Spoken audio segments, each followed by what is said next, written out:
I'm really excited to be sharing today off the back of what has been a really, I think, amazing series around mission. And Pastor Richard spoke brilliantly last week. And if you haven't heard that message, I encourage you, go back, listen to the podcast on that one, because it was a good one last week. And so as I was prepping for this week, we've just come off the back of 4 weeks of mission. And I was like, what are we gonna do this week? And I'm like, well, it doesn't need to stop. Let's keep talking about mission. So if you're okay with that, I'd like to keep doing that. And so I want to start with a story, or otherwise known as a big debate that's happening in the Freind household at the moment with our son Lewis, and it's the debate on what AFL footy team he's going to be going for. And if I can set this up for you, currently he has his mother, also known as Jennifer, is a die-hard Cats supporter. And his dad, who's probably the only one that gets referred to by his last name, Pastor Freind, thanks for that, Naomi. Nathan is my first name, if you guys aren't aware of that. I am legitimately a die-hard West Coast Eagles fan, okay? And there is a couple of us in the room. And you would know this to be true of me being a die-hard West Coast fan, because you guys know the last couple of years for Naomi, it's been rough. We've just received our second ever wooden spoon. And Cats fans, I know you can sympathise with me because you've had 5 of them yourselves. I came ready, Naomi. I did my research. But Pastor Andrew is not here today, and Saints are winning in that space. 27 wooden spoons the Saints have had. That's a lot of tough times. So they have my heart and soul. But today, and don't judge me on this, Pastor Naomi, I have a confession that I, Nathan Duncan Freind, my full name, you laugh if you want, that's fine. I love that name. It's after my uncle. He's a beautiful man. Thank you, 40. I haven't always been a West Coast Eagles supporter. That is the truth. When I was 3 years old, I used to go for the Adelaide Crows. And I want to explain my reasoning to you. And Brett and I, we are salvo officer kids, and you would know we move around a lot. And so at this time, I'm in Adelaide, and so generally what's going on around you, that's who you kind of support. But if I was really honest with you, because same situation as Lewis, I had a mum who was a die-hard Cats supporter and a dad who was die-hard Eagles, like lived it, breathed it, loved it. But I was just going for Adelaide at the time. And to be honest, I wasn't really going for Adelaide. I was supporting Tony Modra. If you guys remember who Tony Modra was, he was a champion. And I would run as a 3-year-old. I would jump off my dad's back. I was the reason why I'd go to the chiropractor all the time, because I'd be yelling out, Modra, Modra. If you don't know who Tony Modra is, young people, Google him. He had about a 4-year patch where he was just awesome, and then he was trash outside of that. But I love this guy. And in fact, what I realised is I didn't care about the rest of the team. I just cared about Tony or Modra. And so what was happening is every time one of the Adelaide players got the ball, I'd be like, kick it to Modra, kick it to Modra. When they didn't, I just hated them. So I didn't really like this team. I just liked this one player. And then at one point, Modra gets injured, doesn't play. So I didn't care about watching Adelaide if Modra wasn't playing. So my dad took this opportunity and he said, son, Modra's not playing today. Come and sit with me. Let's watch the Eagles game. And so I started to watch the Eagles, and he sat down with me and he said, Nath, individual players are great, but it's about supporting a team and getting around them and barracking for anyone who dons the jersey. I would yell at the screen all the time about Modra, get it to Modra. I didn't care about anyone else that was playing in that jersey, but he started to teach me this. And once he got injured and he finished, and as we know later down the track, he gets traded to Fremantle, I started to realise that you've got to pick a team. And from that day forth, what was good is that in 1994, when I started to go for the Eagles, do we all know what happened in 1994? I'll remind you, Peter Materia in the second half kicked 5 goals on you, and he won the grand final for the West Coast Eagles against the Geelong Cats. Anyway, I'm getting some hate thrown at me right now. That's okay. But my dad invested No one cares about Carlton. That's at least we agree on something today. I like this. But what my dad was doing is he invested time into bringing me along the journey and helping me to invest in a team. My mum had zero game plan. She didn't do anything. She never asked me to come watch the Cats play or anything like that. Zero game plan, much like Lewis's mum. I'm invested in this. We just went to Perth and I brought back a suitcase worth of West Coast stuff and he is ready to go. If you want to buy him any Geelong stuff, I will already tell you it will get burnt. So don't waste your money. But ironically, at the end of 94, God calls our family to Geelong, where my parents would pastor the local salvos. And as I mentioned, we had just beaten Geelong in the 94 premiership. I think God has a wonderful sense of humour. But this made school very hard. Because as you know, what you're surrounded by, you've got to stay strong or you actually start to conform into what they're doing. And so these guys hated me because I was West Coast and their team had just lost. And I'd go home and be like, Dad, I'm getting hammered here. Like, I'm 5, I'm in prep. Dad, I'm getting hammered. This sucks. And he's like, hang in there, mate. This will pass. Well, I'm still waiting for it to pass, living in Geelong still. But one day I saw this kid in the sandpit. He was a couple of years older than me. And it was a cold day, so he had a beanie on. And he was wearing a West Coast Eagles beanie. And I was like, I've got a brother. I've got a brother to go to war with, and I was okay, and we backed each other in. You see, my dad's mission to get me to the Eagles was successful, and once I was on board and on the mission as well, it was my mission to fly the flag. And church, this morning, I want to talk about when we go from being the mission to being on mission. And so if you have your Bibles, if you can turn with me, do people still carry their paper Bibles with them? Just checking to see, although fair enough, they're getting expensive these days.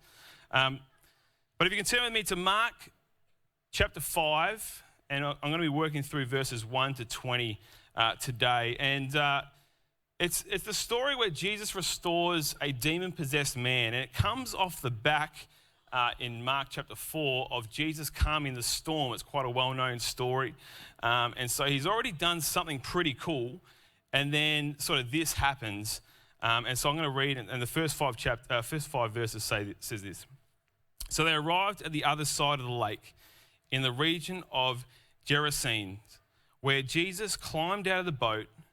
A man possessed by an evil spirit came out from the tombs to meet him. This man lived in the burial caves, I didn't say that word right, caves, and could no longer be restrained, even with a chain. Whenever he was put into chains and shackles, as he often was, he snapped the chains from his wrists and smashed the shackles. No one was strong enough to subdue him.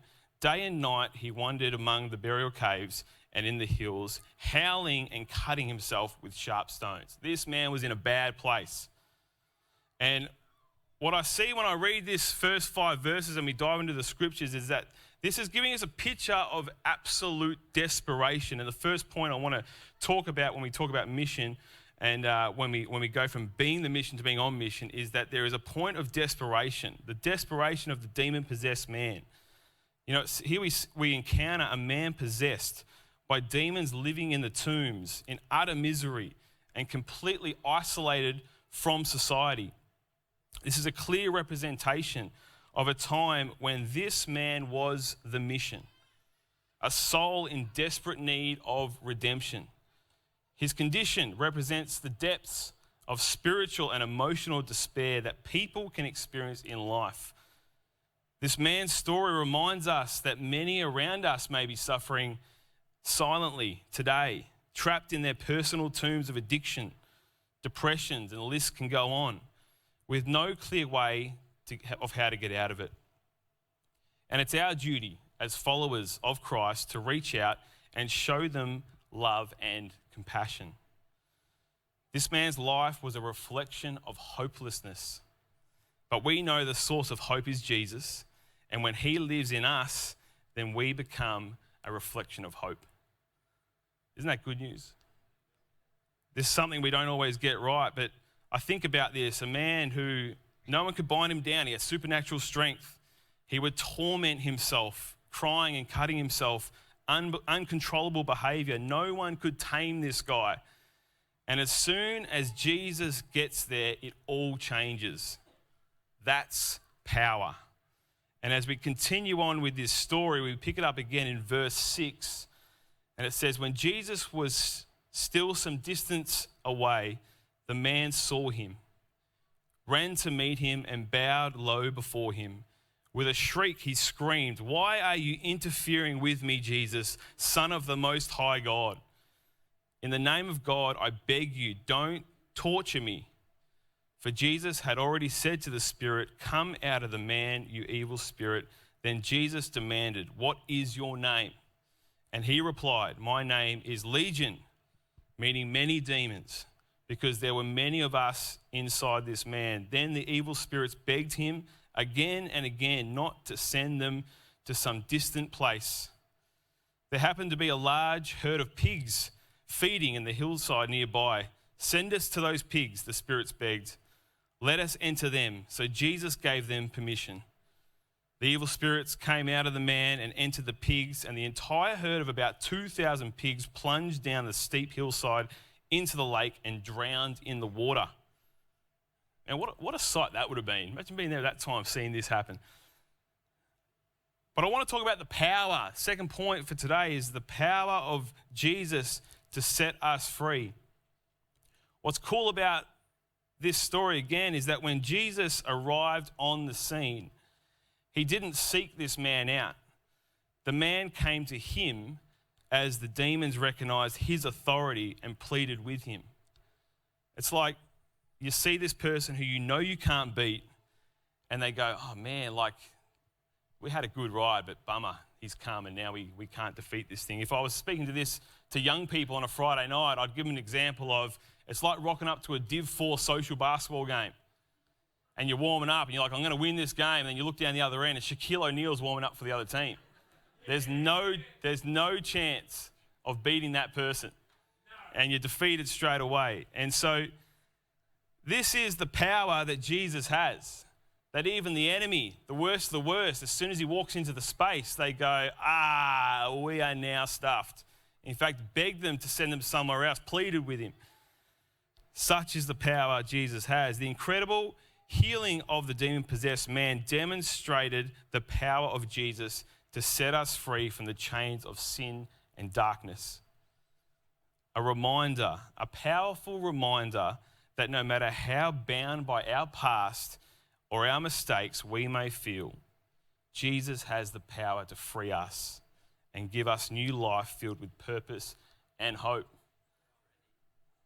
This transformation from state of destruction to sound mind illustrates how Jesus equips us to be on mission for his kingdom.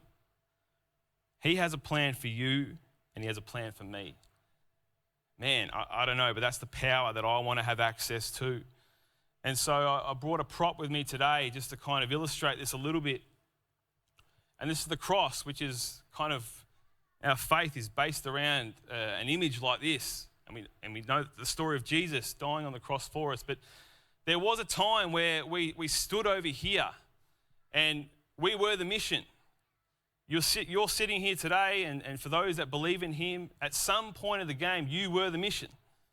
You might have been born into the church. You were still the mission. I was born into the church as a baby.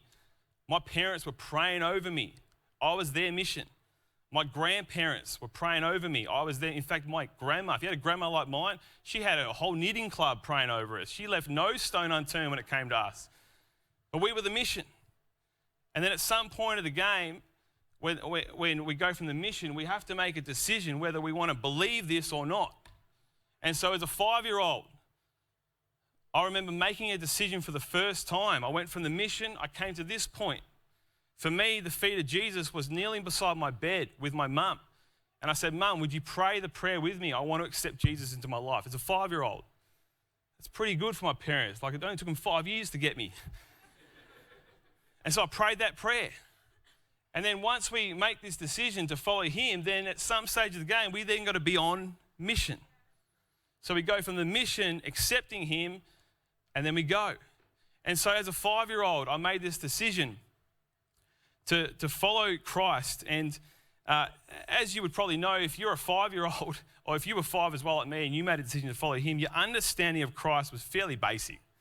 You don't know much about this thing at 5 years old. But I knew enough to know that I needed Jesus in my life. And what was important to me, and something that I enjoyed doing, was attending Sunday school. Sunday school was, all I knew was that, okay, if I want to choose him, then I need to learn more about Jesus. And to learn more about Jesus, I had to go to Sunday school. And so that's what was important to me. And so as I got to about 7 or 8 years old, I got to the point in my life where I was finally able to have sleepovers at my friend's house. And they were allowed to have sleepovers at my house. And I had these 2 best mates growing up. They were twins, identical twins. And if any of you guys have ever had twins as your best mates, you would know that it's awesome. Because all they do is they spend their whole time fighting to say that I'm their best friend. And so it makes you feel really good, and you kind of just watch them and you kind of side with one at a time. And, but they just kept fighting for my attention. So it was great. They were the best mates growing up. But we got to the first time where they wanted to come sleep at my house. And we were planners. We were good 7-year-olds. We were like, all right, what do we want to do? And so we're like, okay, let's start to put a plan together. And it was like, let's popcorn and movies, check. What movie do we want to watch? Lion King, always the Lion King. I would beg my mum to let us sleep in the lounge room, because when you have sleepover, you want to sleep somewhere different, make it really cool, and cubby houses and all that. And then we would ask mum to stay up till midnight, so we got that ticked off too. But then it got to, what do we want to do when we wake up the next day? And so these guys came on a Saturday night, the next day's Sunday. They suggested, when we wake up, let's get on our bikes and ride to the park. I'm like, that's a great idea. But we got to go to Sunday school first, because that's all I knew. To follow Jesus was Sunday school, was what I had to do on a Sunday. And so I said to them, if you stay at my house, we go to Sunday school first, then we can do whatever you want to do. Now, as 7-year-olds, when you have best mates, you don't care what you do. You just want to hang out all the time. It doesn't matter what you want to do. So they're like, yep, let's do it. Let's go to Sunday school. So I grabbed my 2 closest mates the next day. They come to Sunday school for the first time. And they loved it so much that when they got dropped home to their mum, they didn't talk about the sleepover, the movie that we watched. They said, Mum, we went to Sunday school and we loved it. We want to go again next week. And so their mum's like, okay, cool. Mum was quite good friends with my parents. Oh, yeah, that's fine. So the mum, for the next 4 weeks, would drop their kids off at Sunday school, didn't live far, drove home. Dropped them off, drove home. And then it came to a Sunday service, like what we would call our kids' celebration service, where the kids kind of lead the service. It's happening in a couple of weeks' time. Good little plug there. Make sure you mark it in your diaries. And so parents get invited. And so these 2 twins who have loved coming to our kids' ministry, Sunday school, for the last 5 weeks, finally go to their mum. Hey, Mum, we're doing something in the service. You need to come and stay. And so their mum, who's a great lady, went, okay, I'll come and be a part of this. That'd be great. And so she comes in. And what does Mum do? She loves the service and came back the next week and then the next week. And I want to tell you this to encourage you, is that from that moment in about 1997, 1998, when she made that decision, she made a decision to follow Jesus. 2023, she has been for the last 24 years a pastor in the Salvation Army, witnessing to hundreds, if not thousands, of people. And I want to encourage you with that story today, because all it was a 7-year-old who wanted to have a sleepover with his best buddies. Now, I know that as a 7-year-old, I wasn't going, hey, if I get these kids to sleep over, then we're going to get their mum and then she's going to change the world. I don't have a clue that that's going to happen. I just wanted to have a sleepover, but I know that God has the power to use any moment for his power, for his glory, for his mission. And so I want to just say to you guys, don't underestimate the opportunity that you might have just by the power of asking or saying, no, this is what I do. On Sundays, we come to church. If you want to hang out with us, come to church. And then we'll do lunch afterwards, whatever it is that you want to do. But for me, I think about this moment and I go, man, imagine if I said, hey, let's go ride the bike to the park. Who knows what would have happened? This lady who has now been a pastor for 24 years is one of the most crazy evangelists I've ever met in my life, all because she was the mission and then had this moment and was like, I get it, boom, she's gone. And that's what excites me and encourages me, which brings me to my final point this morning, and it's the commission to share the good news. After being healed, back to the story, after being healed, all the man wanted to do was follow Jesus. And who could blame him after what had just taken place? He begged and pleaded with him. In verse 18 it says, as Jesus was getting into the boat, the man who had been demon-possessed begged to go with him. It's like, God, you've just healed me. You've just set me free. I want to cling on to you and go where you go. And Jesus says to him, no, go home to your family and tell them everything the Lord has done for you and how merciful he has been. An instruction from Jesus for him to return to his people and share the good news of what the Lord has done for him. Verse 20 says, so the man started off to visit the 10 towns, not 1, 2, 3, 10 towns of that region, and began to proclaim the great things Jesus had done for him. And everyone was amazed at what he had told them. The final phase of this story emphasizes the mission we are called to share the good news to the people around us. We, not me, we are called to go out and share the transformative power of Jesus, just as this man did, becoming a living testimony to God's grace and love. Now I get it. If I was this man too, I'd be wanting to walk with Jesus and be his hype man. When Jesus was saying something like, it's true, it happened to me. But he had a bigger plan for this guy, a much bigger plan. It was to go and tell people about what you've seen, what you've heard. Maybe for you, it's in your school or your uni or flipping burgers at Macca's. Maybe it's your boss that you need to influence, your sporting club. Doesn't matter where it is, it just matters. It matters what we do when we're outside of these four walls. It matters. You might be standing here in this place, even still today, where you're like, oh, I'm hearing all this, I get it. There's the mission, there's finding him, and then there's going. And you might be sitting there today and you're like, I think I'm still the mission. I don't think I've gotten to this point yet. Can I say to you that there is good news today?